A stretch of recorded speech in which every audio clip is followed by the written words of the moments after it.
Le mariage, c'est ce à quoi beaucoup de personnes dans le monde et encore plus en Afrique aspirent. Mais nous notons avec Martin Luther que il n'y a pas de plus adorable, de plus tendre et charmante relation que celle d'un bon mariage. C'est donc avec un grand plaisir que je vous retrouve dans le cadre de cette nouvelle chronique. Nous allons donc parler aujourd'hui de la dot. Mais que de mieux pour accompagner cette thématique que l'ouvrage Les trois prétendants, un mari. Mais avant d'ouvrir les hostilités, nous allons marquer une petite pause et nous retrouver juste après le jingle.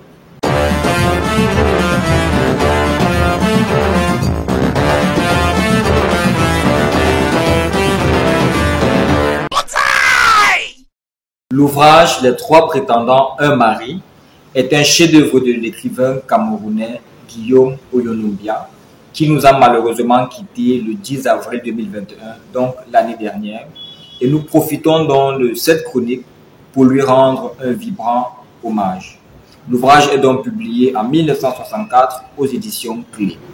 L'ouvrage nous conte donc l'histoire d'une jeune fille nommée Juliette qui avait trois prétendants. Nous avions donc dit le jeune paysan, Mbia, le grand fonctionnaire, et Oko, le jeune lycéen dont elle était amoureuse. Mais comme il est de tradition en Afrique, et encore plus au Cameroun, il faut donc payer la dot. Les deux premiers prétendants ont donc donné respectivement pour la dot 100 et 200 000 francs.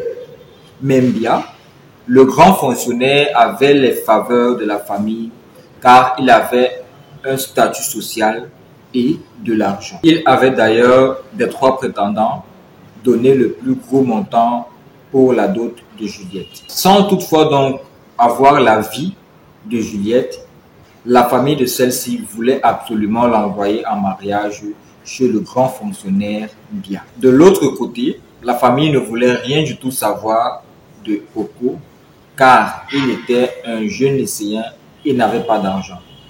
Mais malheureusement, c'est bien chez Oko que Juliette voulait aller en mariage. Elle mit donc sur pied un stratagème.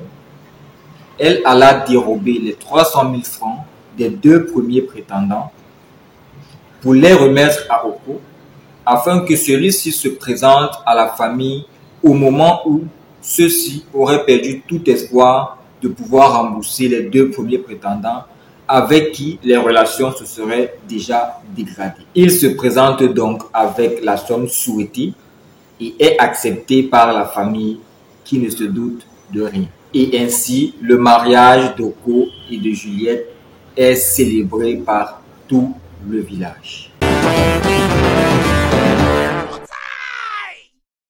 Nous allons dans cette rubrique apporter une définition à la dot et nous pensons que la dot est la somme que le prétendant paye à sa future belle famille avant que celle-ci ne célèbre le mariage. Elle peut donc être constituée d'argent, de cadeaux ou un mélange des deux. Elle peut être payée d'un trait, mais il n'est tout de moins pas rare que les paiements soient échelonnés. Pour moi, la dot est très importante car elle marque l'union entre deux familles.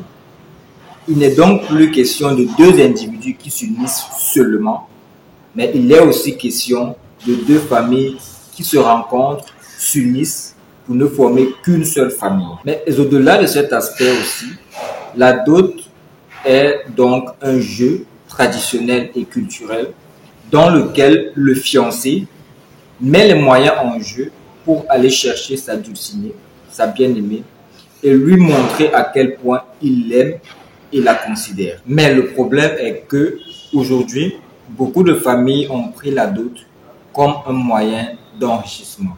Du coup, très souvent, c'est donc des sommes astronomiques que beaucoup de fiancés sont appelés à débourser pour la dot, ce qui a dans le chic de décourager ou de disqualifier plus d'un. Nous notons aussi que la dot très souvent donne lieu à des ventes aux enchères, c'est-à-dire à qui paye le plus. Ce qui très souvent dénature l'enlève ou la dépouille de son charme initial. Je pense donc qu'il est grand temps que nos familles reviennent à de justes proportions dans leurs exigences pour la dot.